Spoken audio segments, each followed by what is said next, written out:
أعوذ بالله من الشيطان الرجيم. بسم الله الرحمن الرحيم. قالوا يا أبانا ما لك لا تأمنا على يوسف وإنا له لناصحون. أرسله معنا غدا يرتع ويلعب وإنا له لحافظون. قال إني ليحزنني أن تذهبوا به وأخاف أن يأكله الذئب وأنتم عنه غافلون. قالوا لئن أكله الذئب ونحن عصبة إنا إذا لخاسرون. فلما ذهبوا به وأجمعوا أن يجعلوه في غيابة الجب وأوحينا إليه لتنبئنهم بأمرهم هذا وهم لا يشعرون. وجاءوا أباهم عشاء يبكون. قالوا يا أبانا إنا ذهبنا نستبق وتركنا يوسف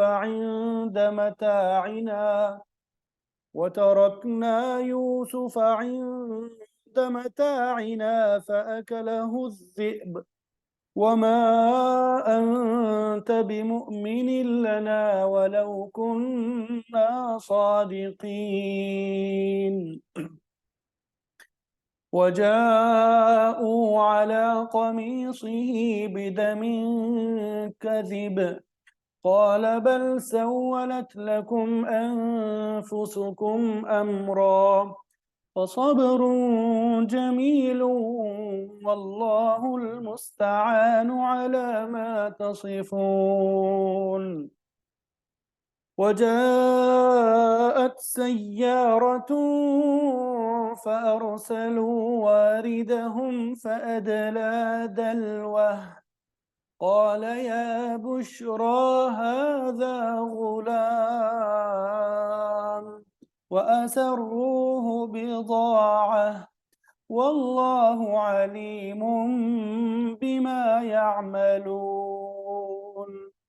وشروه بثمن بخس دراهم معدودة وكانوا فيه من الزاهدين. وقال الذي اشتراه من مصر لامرأته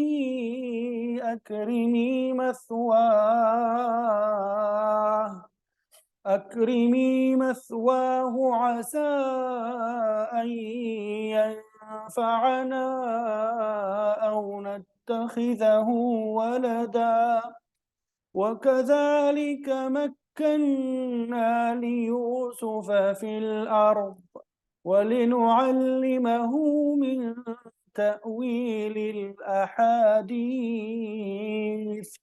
والله غالب على أمره ولكن أكثر الناس لا يعلمون.